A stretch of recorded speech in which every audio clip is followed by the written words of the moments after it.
día como hoy, hace 2000 años, Jesús entró montado en un burrito a Jerusalén. Los discípulos habían puesto sus mantos sobre el burrito, Jesús se había sentado sobre él. Le pusieron un asiento acoginado, ergonómico al burrito, y ahí va Jesús. Y a su paso, muchos tendían sus mantos por el camino. Y eso era algo muy, muy significativo, porque esa gente no tenía ropa extra, no tenía un closet lleno, así como con 10,000 prendas, y que se para el domingo y dice, ay, no tengo nada que ponerme. No, esa gente lo que llevaba puesto era lo que tenía, y lo pusieron a los pies del Señor. Y otros cortaban ramas de los árboles y las tendían por el camino. Era la alfombra roja con la que le daban la bienvenida al rey. La multitud alababa a Dios a grandes voces, dice el evangelista, diciendo, bendito el rey que viene en el nombre del Señor. Vamos a transportarnos a ese día hermoso allá en Jerusalén, y vamos a unirnos a esas grandes voces y vamos a decir, bendito el rey que viene en el nombre del Señor.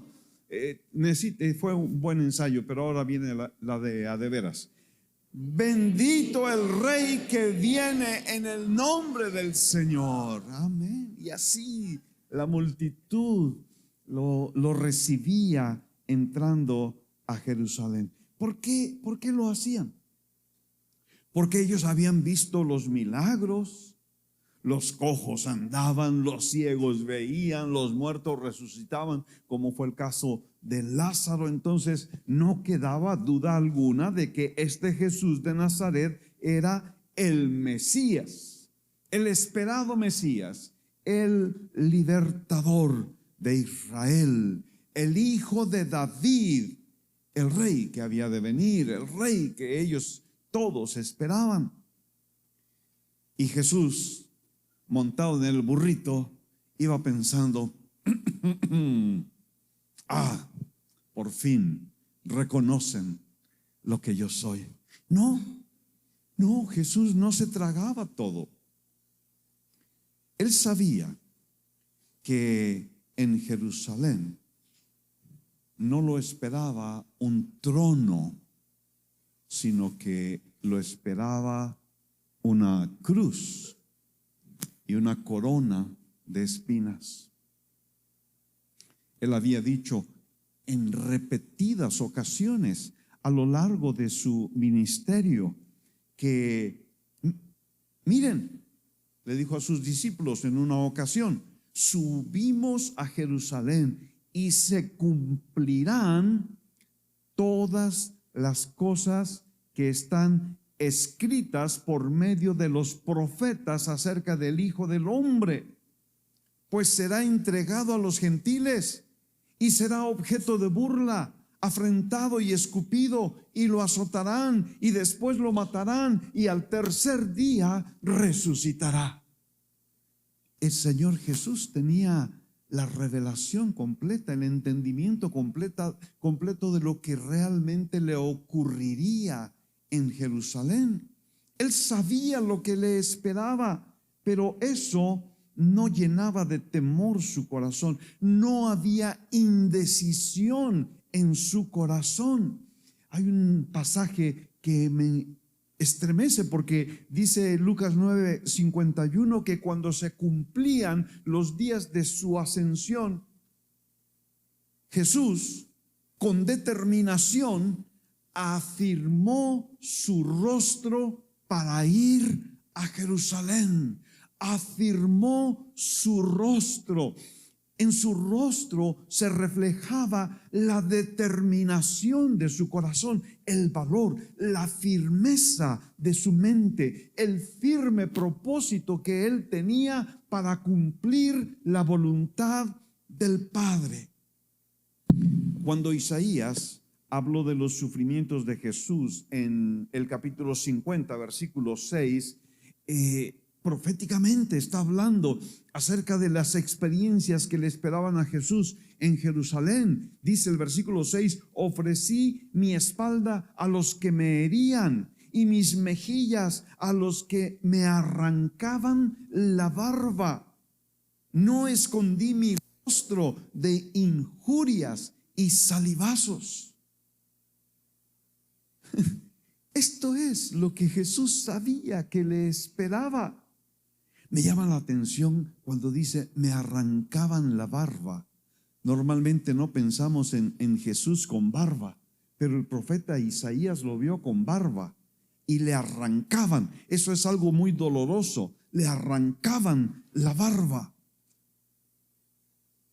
Pero también inmediatamente en el versículo 7 el profeta habla de la determinación que habría en el corazón de Jesús. El Señor Dios me ayuda, por eso no soy humillado, por eso he puesto mi rostro como pedernal y sé que no seré avergonzado. Al acercarse al Calvario, Jesús puso su rostro como un pedernal, algo muy duro, como acero templado, resuelto. Avanzaba por el camino al Calvario de manera intrépida, sin que nada lo intimidara. Nada de lo que pudieran hacer los hombres lo desviaría, nada de lo que pudiera hacer el diablo lo impediría. Él estaba listo para cumplir la meta, para terminar la obra que le encomendó el Padre. Cuando él oraba en Juan 17, dice, yo te he glorificado, yo he terminado la obra que me diste que hiciera. Esta era su determinación, esta era su resolución. Terminar la obra que el Padre le dio para hacer. Jesús vino para destruir a todos sus enemigos, el pecado, el mundo, la muerte, Satanás. Vino para tener una vida perfecta, para dejarnos ejemplo y para convertirse en el sacrificio perfecto para ganar nuestra redención. Y muy especialmente, Él vino para salvar a los perdidos. El Hijo del Hombre, dijo él allá en la casa de Zaqueo, ha venido a buscar y salvar lo que se había perdido. ¿Dónde empezó el camino al Calvario? ¿Cómo es que Jesús llegó a la cruz? ¿Fue una inspiración del momento? ¿Fue quizá un accidente? ¿Fue algo que tramaron Pilato y los romanos y los judíos? ¿Dónde empezó el camino al Calvario? Para mí este es un pensamiento muy profundo y muy importante. En Hechos 2, versículo 22 encontramos una clave muy interesante.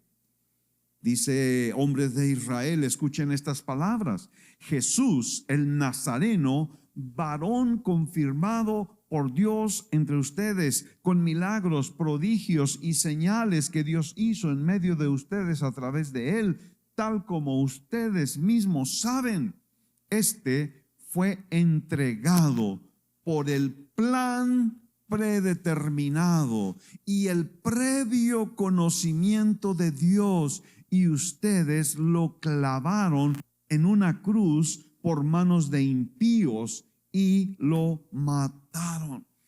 Hay tanta riqueza en este pasaje. Vemos a un varón confirmado, o como lo dice Reina Valera, un varón aprobado, un varón sin tacha, un varón sin pecado. Vemos los milagros que dieron testimonio de que verdaderamente Él era lo que decía ser. Él era el Hijo de Dios, Él era el Salvador del mundo. Y vemos que había un plan de acuerdo al previo conocimiento de Dios, donde Y cuando se formuló ese plan, el plan de redención, el plan que llevaría a Cristo a la cruz, Pedro en su primera epístola nos abre una revelación. El capítulo 1, versículo 18 dice: sabiendo que fuimos redimidos de nuestra vana manera de vivir, heredada de nuestros padres, no con cosas perecederas como oro o plata, sino con sangre preciosa, como de un cordero sin mancha y sin contaminación, la sangre de Cristo. Y aquí está, versículo 20. Es 1 Pedro capítulo 1, versículo 20. Porque Él estaba preparado desde antes de la fundación del mundo. Este cordero que habría de derramar su sangre para nuestra redención estaba preparado desde antes de la fundación del mundo. El previo conocimiento de Dios, la presciencia, como también la llama el apóstol Pedro. Dios conocía todas las cosas. El pecado, la caída en Edén, no lo tomó por sorpresa. Tu pecado y mi pecado no lo toman por sorpresa. Él tiene un conocimiento total de la eternidad, pasado, presente y futuro. Y desde la eternidad pasada, en el consejo divino, hubo una junta del consejo divino. Allí se formuló el plan para traer la redención, la liberación, el perdón, la salvación a nuestra vida. Allí dio inicio el camino al Calvario. Y entonces, de acuerdo con este plan, Dios envió a su Hijo, dice Pablo a los Gálatas, en la plenitud del tiempo, en el tiempo exacto, cuando Dios había preparado todas las cosas para que el Hijo viniera. Y vino nacido de mujer. ¿Con qué propósito? Para redimir a los que estaban bajo la ley, para que recibiéramos la adopción de hijos. El camino al Calvario incluía hacerse carne, hacerse hombre para redimir y adoptarnos en la familia de Dios. Filipenses capítulo 2 nos muestra otra vez el camino al Calvario. Cristo se hizo semejante a nosotros y hallándose en la forma de hombre se humilló a sí mismo, haciéndose obediente hasta la muerte y muerte de cruz. Esto es parte del plan. El plan que fue formulado en la eternidad incluía esta encarnación, esta vida de obediencia, incluía la muerte en la cruz. Ahora, Jesús se hizo carne, se hizo un bebé, desde un embrión y un bebé y un niño y un joven. Entonces, ¿cómo es que Jesús, el hombre, entendió cuál era su camino, el camino que lo llevaría al Calvario? La Escritura nos lo dice en Lucas 24, 44. Jesús, hablando con sus discípulos, les dice que era necesario que se cumpliera todo lo que sobre mí está escrito en la ley de Moisés, en los profetas y en los salmos. Desde su niñez, Jesús empezó a leer las Escrituras. A la edad de 12 años era un experto conocedor de la palabra de Dios.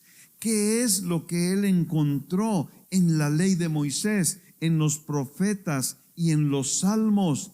Encontró quién era él. cuál era su identidad, cuál era su misión, encontró cuál era la tarea que el Padre le había encomendado y cuál sería el fruto, el resultado de esa obra que él había de hacer. Todo lo encontró en las Escrituras. El Antiguo Testamento está lleno de Cristo. Por donde quiera que le busquemos, ahí está Cristo. Solamente revisemos algunas de las joyas que Jesús encontró en el Antiguo Testamento, en la ley de Moisés y en los profetas. La promesa original se encuentra en Génesis 3, el versículo 15. La serpiente los había engañado, los hizo dudar de la palabra de Dios, de su amor y de su sabiduría. Los convenció de que había algo mejor en la desobediencia, pero lo que encontraron fue culpabilidad, alejamiento, temor, dolor y muerte. El hombre fue expulsado de la presencia de Dios, pero antes Dios hizo algo muy especial, algo muy simbólico, muy importante, al sacrificar un animal para proveer vestiduras para cubrir la desnudez de Adán y de Eva. La simiente de la mujer, Jesús el hombre, como simiente de la mujer, vendría para deshacer las obras del diablo. Vendría para quitar la vergüenza, la culpabilidad y el temor causados por el pecado, y para darles un nuevo vestido como miembros de la familia de Dios, como aceptos en el amado. Algunos, aún en el contexto de la iglesia, no están disfrutando la presencia de Dios, no sienten la presencia de Dios en su vida. ¿Qué es lo que hace que nuestra vida esté alejada, excluida de la presencia de Dios? Es el pecado, es la desobediencia lo que nos quita el gozo de la presencia de Dios. Solo cuando nos ponemos el vestido de la redención, de la sangre derramada, que vamos a poder volver a disfrutar de la presencia de Dios. Tienes que hacer un examen en tu corazón, en tu vida. ¿Estás disfrutando la presencia de Dios en tu vida? ¿Sientes la presencia de Dios en tu vida? Necesitamos la redención que Jesús, la simiente de la mujer, ha de proveer para nosotros. Nos brincamos a una de las historias más bellas que Jesús leyó. Imaginemos que Jesús está leyendo esta historia en Génesis 22, cuando Abraham toma la leña del holocausto y la pone sobre Isaac su hijo, y toma el fuego y el cuchillo y van juntos hacia el monte Moria. Isaac habla con su padre y le dice: Padre mío. Y él le responde: aquí estoy, hijo mío. Aquí está el fuego y la leña, le dijo Isaac, pero ¿dónde está el cordero para el holocausto? Y Abraham le responde: Dios proveerá para sí el cordero para el holocausto, hijo mío. Y siguieron en camino al monte Moria. Imagina a Jesús leyendo esta historia y recibiendo la revelación del Espíritu Santo en su corazón y entendiendo: yo soy Isaac, yo soy el hijo único, el unigénito, yo soy el amado del Padre. Yo soy Isaac cargando la leña en camino al monte Moria, así como después Jesús cargaría la cruz en camino al monte Calvario. Yo soy Isaac, que le permito a mi Padre ponerme voluntariamente en el altar de los sacrificios. Pero luego hay un giro en la historia. hacia el final, porque Dios provee un cordero para ser sacrificado en lugar de Isaac. Y así Cristo es el cordero que Dios ha provisto para ser sacrificado en lugar tuyo y en lugar mío, porque éramos tú y yo los que merecíamos colgar de esa cruz, pero Cristo fue el cordero que Dios proveyó para tomar nuestro lugar. Jesús está entendiendo estas cosas. Luego nos brincamos a la historia de la Pascua. El pueblo de Israel había vivido cómodamente en Egipto al principio, pero después sufrió esclavitud durante siglos. Y durante los últimos años el abuso se había agravado y para colmo ahora estaban matando a todos los hijos varones que nacían.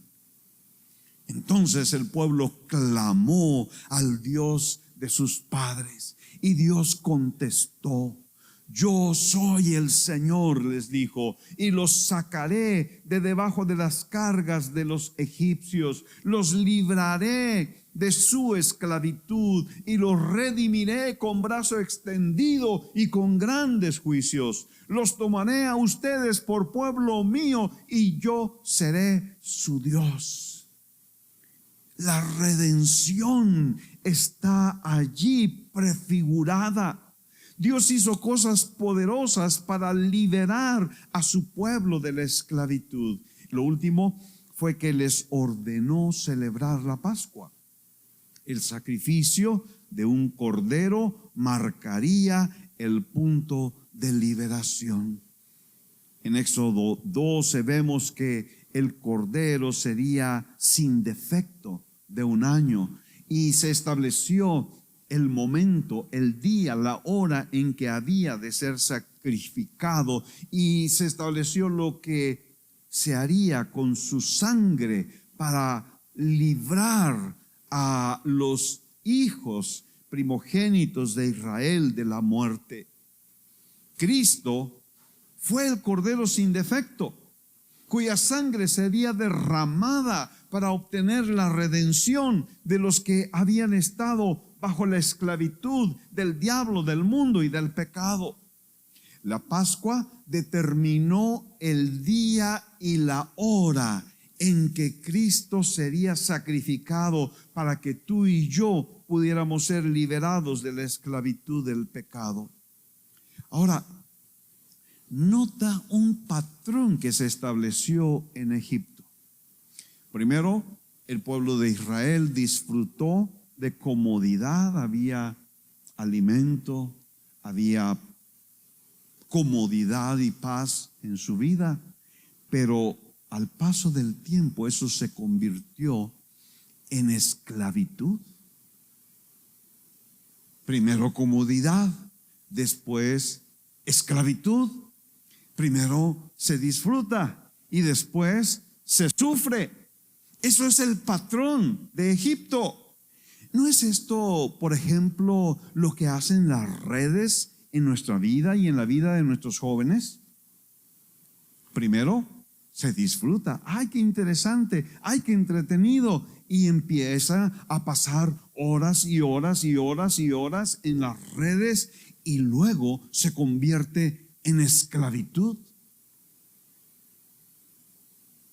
Instagram y YouTube fueron condenados hace unos días a pagar millones de indemnización a una jovencita porque se les acusó de diseñar sus aplicaciones para ser adictivas y causar daño a la vida de nuestros jóvenes. Esta muchacha que hizo esta demanda dijo que le había causado dismorfia corporal, depresión y pensamientos suicidas. Las redes al principio parecen muy divertidas, pero terminan siendo una esclavitud que destruye, una esclavitud que mata tanto físicamente como espiritualmente. Muchos jóvenes el día de hoy están tan conectados a las redes, pero tan desconectados de Dios. Han perdido la sensibilidad acerca de Dios, de las cosas de Dios, por causa de esa esclavitud egipcia que las redes han traído a su vida.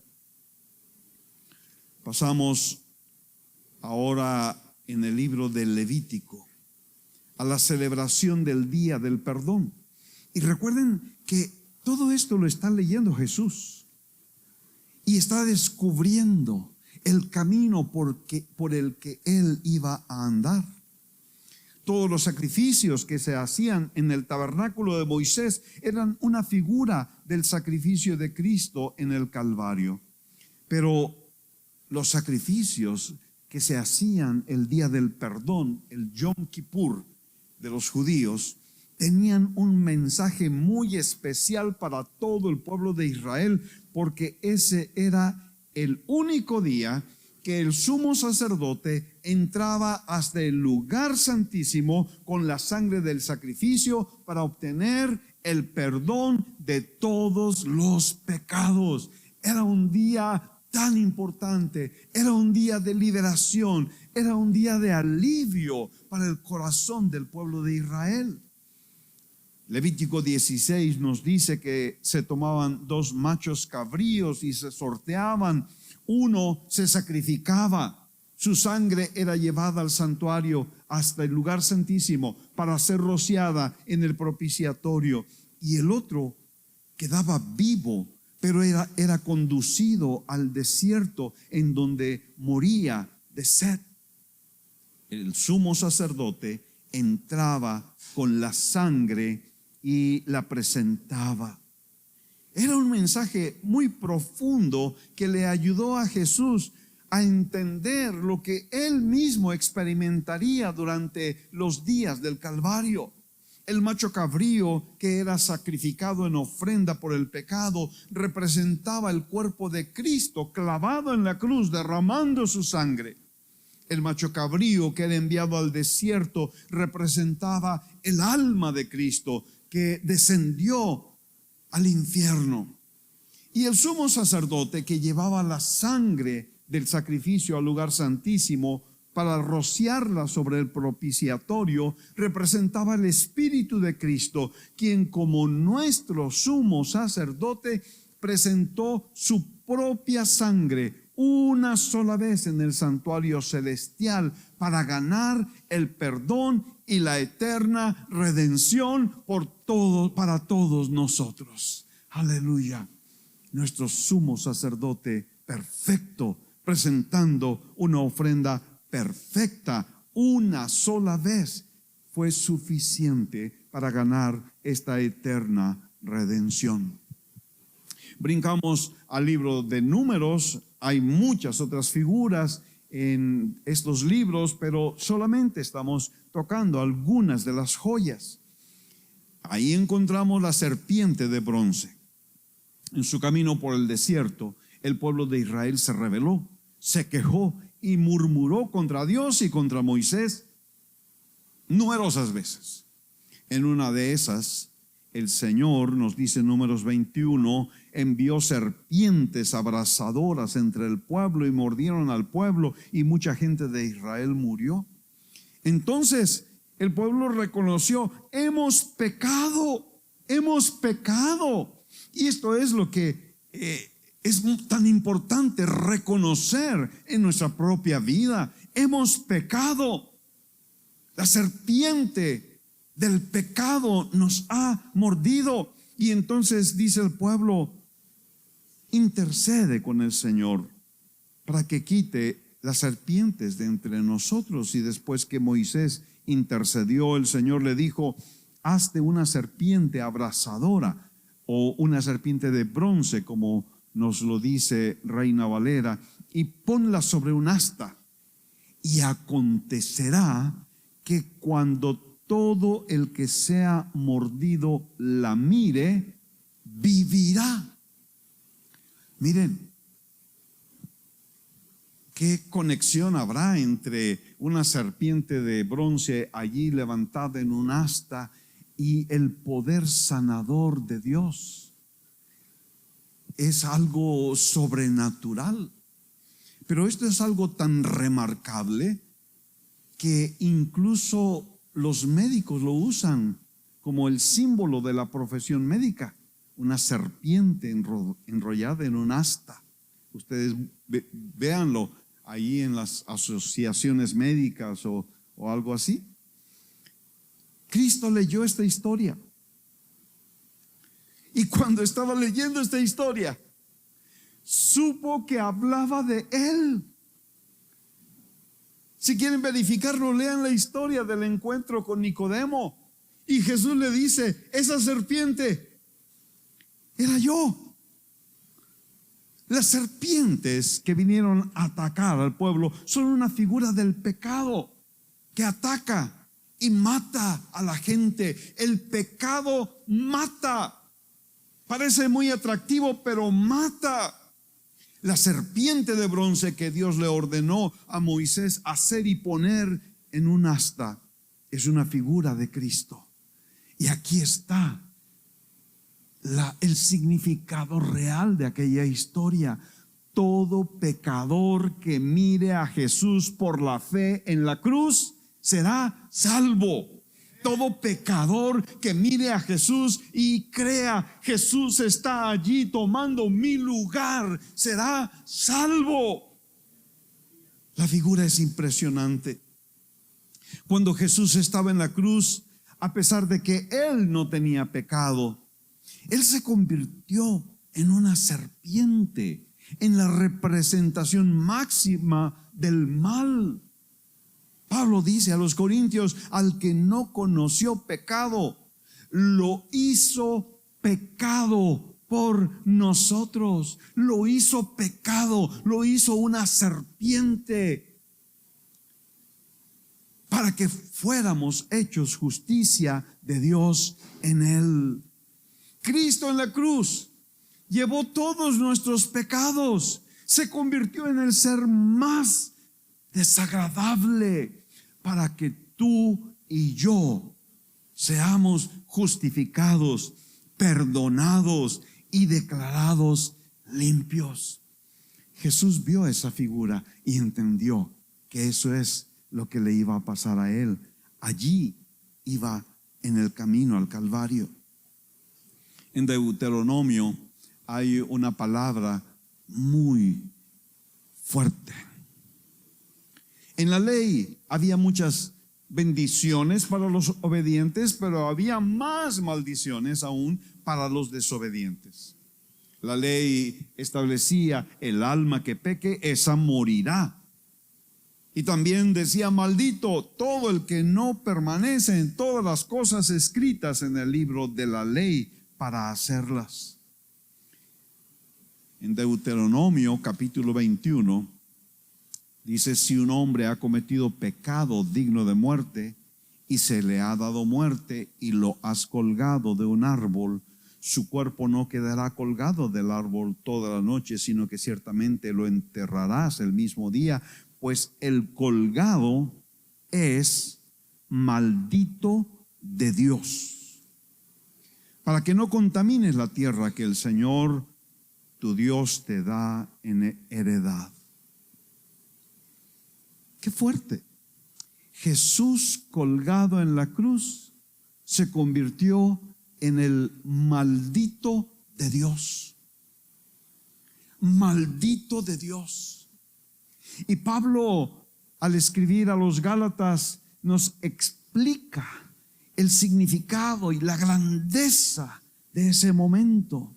Cristo nos redimió de la maldición de la ley, habiéndose hecho maldición por nosotros, a fin de que en Cristo Jesús la bendición de Abraham viniera a los gentiles, para que recibiéramos la promesa del Espíritu mediante la fe. Cristo fue hecho maldición para que nosotros fuéramos libres de toda maldición. Cristo nos quitó toda maldición y nos hizo herederos de bendición. Aleluya. No sé si en algún momento en tu vida tú has sentido como que, como que una maldición, alguien me echó una maldición encima y por eso me está yendo mal. No sé. Yo tengo buenas noticias para ti. Cristo fue hecho maldición para que tú no sufras ninguna maldición en esta vida. Cristo fue hecho maldición para que tú seas heredero de bendición. Aleluya. Ahora, aquí Pablo hace un señalamiento muy particular acerca de lo que significa la bendición de Abraham, que vendría sobre nosotros.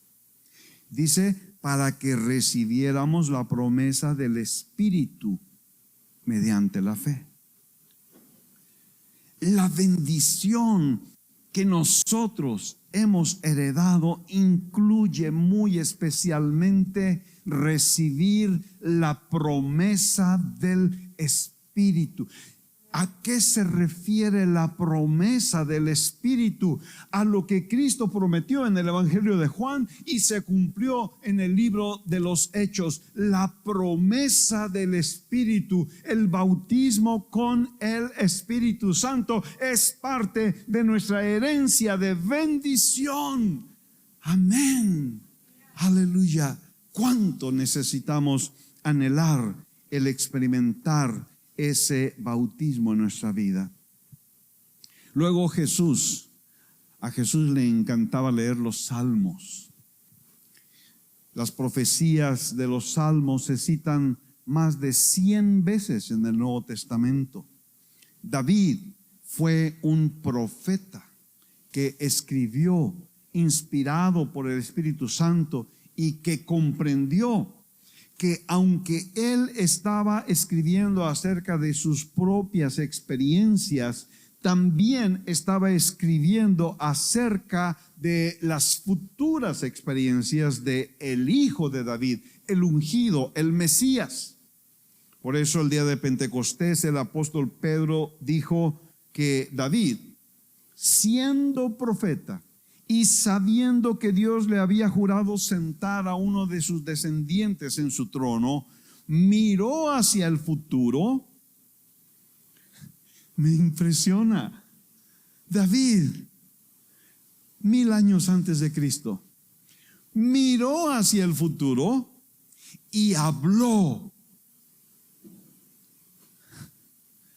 ¿Cómo puede ser eso posible? Es la obra del Espíritu Santo en la vida de David, que le dio ojos para ver las experiencias de Cristo, su vida, su muerte y su resurrección. No hay duda entonces de que David conoció a Cristo, conoció su vida, sus sufrimientos y su gloria y creyó en Cristo el Mesías. Pero nos vamos 1000 años después y encontramos a Jesús leyendo los salmos, leyendo los escritos de David y el Espíritu Santo revelándole que él estaba allí leyendo la historia de su vida. El Señor citó los salmos frecuentemente en su ministerio, confirmando que lo que los salmos decían se estaba cumpliendo en su vida, en su ministerio. ¿De qué hablan los salmos? Entre muchas otras cosas, hablan de la entrada triunfal. El Salmo 118 dice, bendito el que viene en el nombre del Señor. Hablan de la traición de Judas. El Salmo 41 dice, aún mi íntimo amigo en quien yo confiaba, el que de mi pan comía, contra mí ha levantado su talón. Y podemos ver a Jesús en aquella última cena poniendo su bocado en el plato y viendo la mano de Judas mojando el pan junto con él. Era el traidor del que el salmista habló. Los salmos hablan de la crucifixión. Salmo 22 dice que perros me han rodeado, me ha cercado cuadrilla de malhechores, me han horadado las manos y los pies. Cristo en la cruz. Nos habla también del abandono de la gente que antes lo aclamaba. Todos me ven, de mí se burlan, hacen muecas con los labios, menean la cabeza diciendo que se encomiende al Señor, que Él lo libre, que Él lo rescate, puesto que en Él se deleita.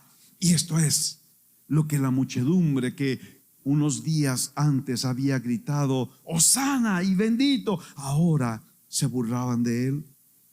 Pero también dramáticamente los salmos nos hablan del abandono del Padre.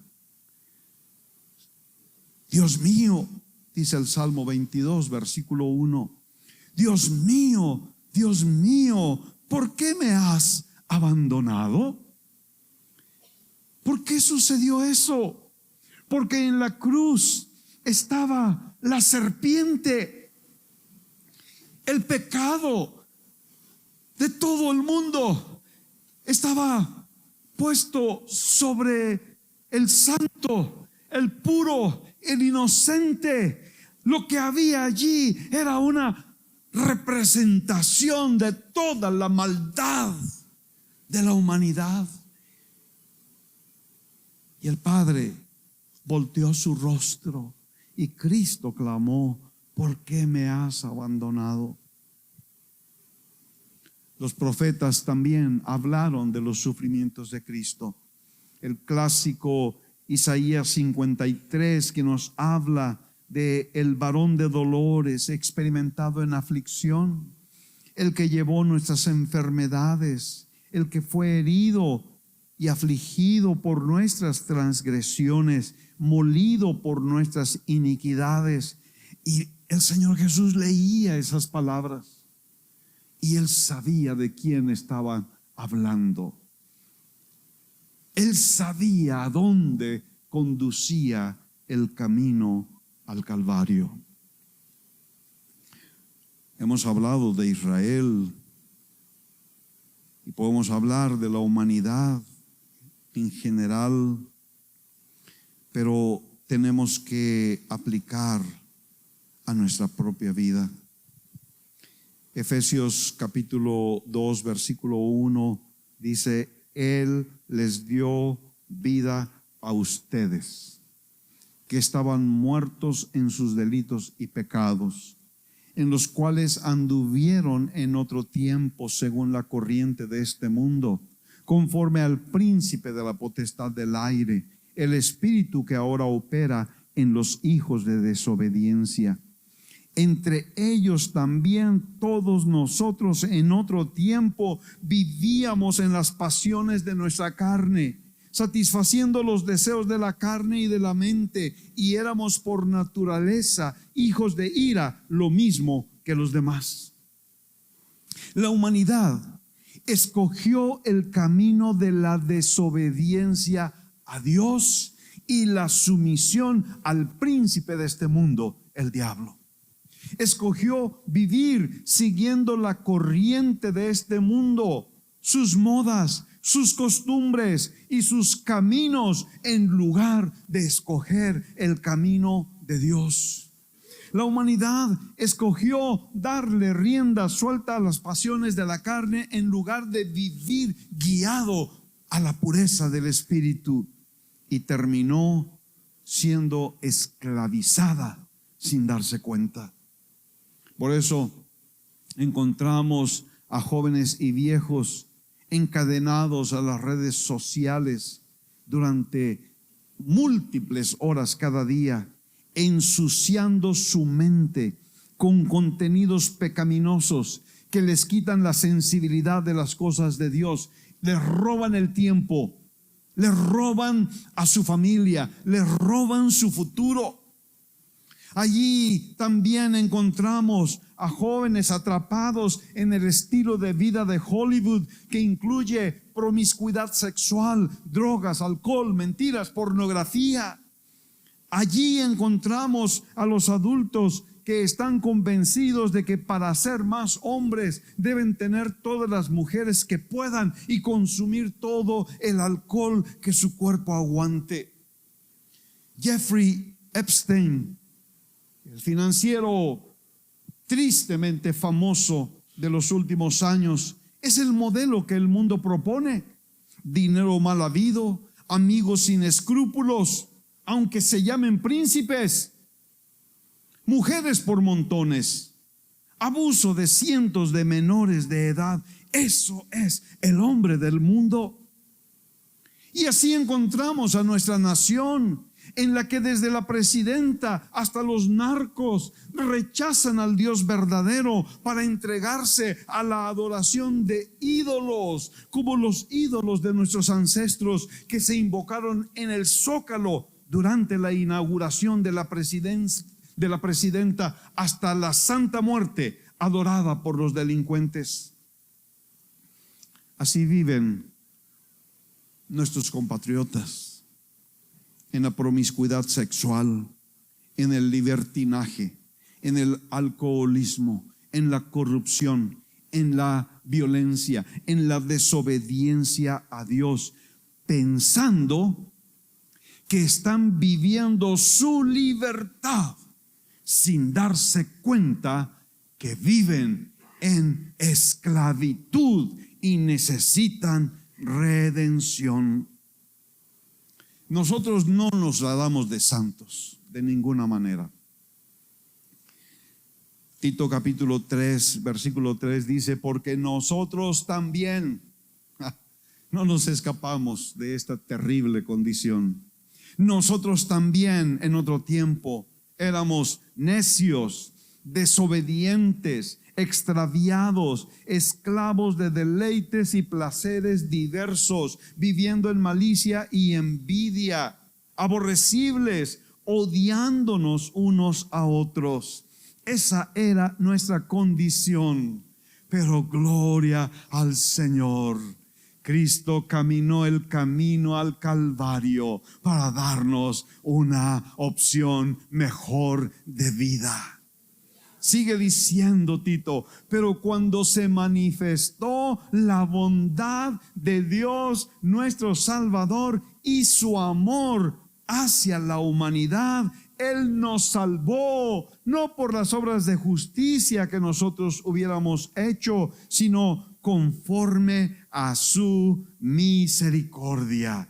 En el capítulo 2, 14 de Tito dice: Él se dio por nosotros como el cordero provisto por Dios para tomar nuestro lugar, para redimirnos de toda iniquidad y purificar para sí un pueblo para posesión suya, celoso de buenas obras. Aleluya.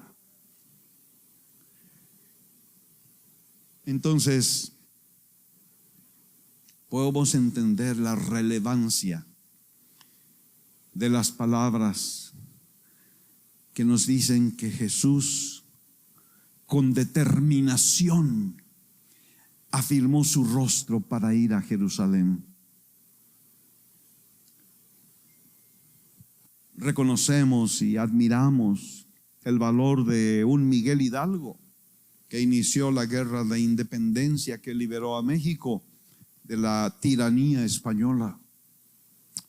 O a Simón Bolívar, que le dio libertad a Venezuela, Colombia, Ecuador y Panamá.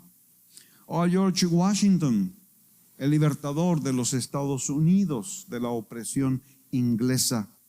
Pero ninguno de ellos se compara con el valor, la determinación que nuestro Jesús tuvo al afirmar su rostro para ir a Jerusalén a enfrentar el Calvario, para ganar eterna redención, eterna liberación para ti y para mí.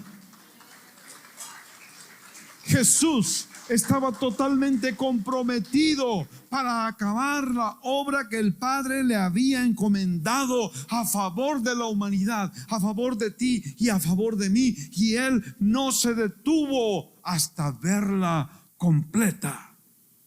Ni el rechazo, ni el dolor, ni los golpes, ni el sufrimiento, ni las burlas, ni el desprecio, nada lo detuvo. Nada lo detuvo. Hay un pasaje en la historia de la independencia de México. Miguel Hidalgo y un ejército de decenas y decenas de miles llegaron victoriosos hasta las inmediaciones de la Ciudad de México. Si hubiera avanzado, ahí se hubiera acabado la guerra de independencia y se hubiera evitado tanto sufrimiento y tanto dolor en los años siguientes. Pero por alguna extraña razón, Miguel Hidalgo se echó para atrás y se fue rumbo a Guadalajara, y muy pronto fue derrotado y ejecutado. Un momento de duda, un momento de, no sé, confusión en su mente evitó que él pudiera concluir la obra. Jesús no dudó. Jesús no se echó para atrás. Jesús tenía la determinación: voy a Jerusalén y voy a cumplir la obra, y no voy a descansar hasta terminar la obra de redención por la que el Padre me mandó. Y entonces, clavado en la cruz, cuando tomó el vinagre, dijo: consumado es, consumado es. Sus últimas palabras en la cruz: he llegado a la meta, he cumplido la voluntad del Padre, me hice hombre para identificarme plenamente con la humanidad. Viví una vida perfecta en total obediencia al Padre y sin pecado. Prediqué el reino de Dios, prediqué el arrepentimiento de pecados, sané a los enfermos y proclamé libertad a los cautivos. Fui a la cruz tomando el lugar de los pecadores para ganar su redención. Quité su pecado, entregándoles mi justicia para darles salvación y vida eterna. Gloria al Señor. Gloria al Señor. El camino al Calvario ha tenido un fruto. Pasó por sufrimientos indescriptibles, pero ha tenido un fruto maravilloso. Isaías 53 dice: y verá el fruto del sufrimiento de su alma y quedará satisfecho. Y eso es lo que el Señor Jesús ve hoy. Aquí está el fruto del sufrimiento, el fruto del camino al Calvario, que eres tú y soy yo, y Él está satisfecho. La obra está cumplida. Vamos a ponernos de pie y vamos a tener un momento de reflexión. Cierra tus ojos, por favor. Hoy recordamos a nuestro Jesús con su rostro firme, determinado,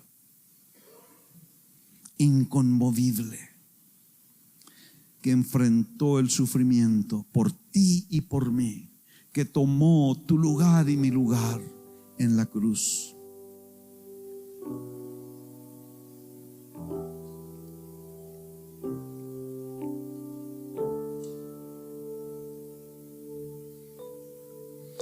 Y yo quiero invitarte, si tú nunca has vuelto tus ojos para ver a Jesús, como aquellos que habían sido mordidos por la serpiente venenosa y estaban a punto de morir, pero entonces dirigían sus ojos hacia la serpiente de bronce levantada en aquella asta y vivían, eran sanados y vivían, recibían la oportunidad para volver a vivir una vida nueva, una vida diferente. Y esa es la oportunidad que está puesta delante de ti y de mí. La serpiente del pecado nos ha mordido y ha causado dolor, tristeza, destrucción en nuestra vida. Ha dañado nuestra vida y la vida de nuestra familia. Pero si podemos hoy voltear nuestros ojos para ver a Cristo en la cruz, el Cordero de Dios que derramó su sangre para ganar nuestro perdón, entonces seremos salvos, seremos sanados, seremos restaurados, podremos empezar una nueva vida.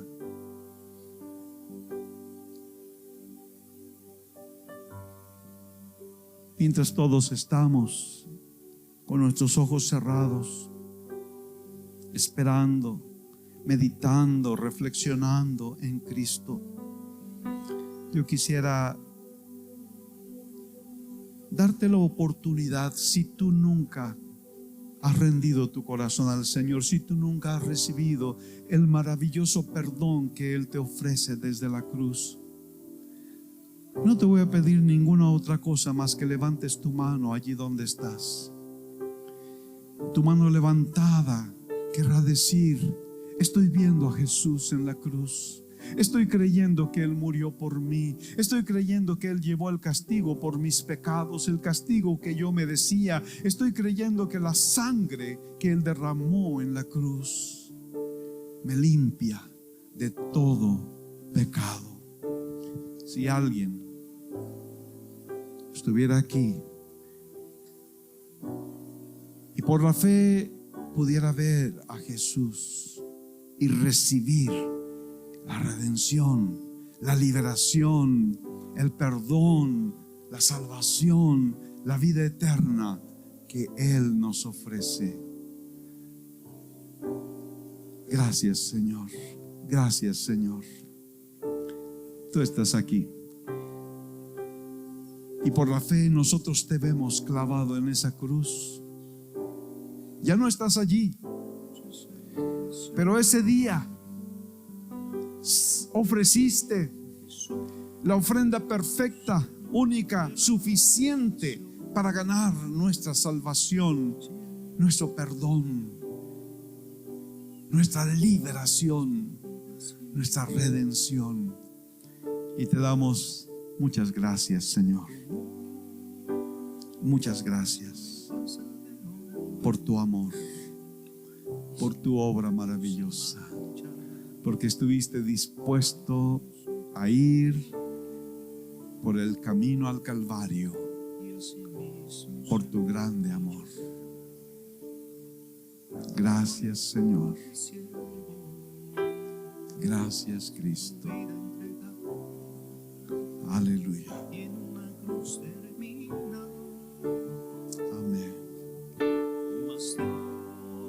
A lo sumo lo exaltó y su nombre engrandeció.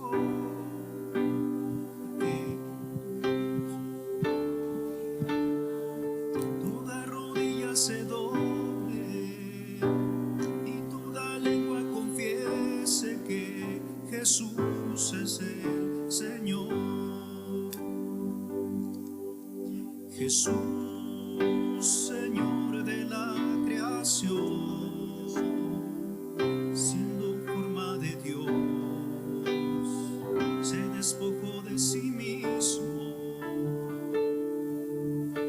tomó la semejanza de hombre, siendo puro y sin mancha, entre nosotros vivió. Asimismo se humilló, tomando forma de siervo,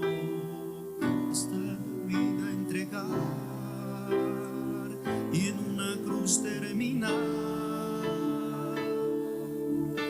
Mas Dios a lo sumo lo exaltó y su nombre engrandeció, para que ante su autoridad toda rodilla se doble y toda lengua confiese que Jesús es el Mas Dios a lo sumo lo exaltó y su nombre engrandeció, para que ante su autoridad toda rodilla se doble y toda lengua confiese que Jesús es el Señor. Aleluya.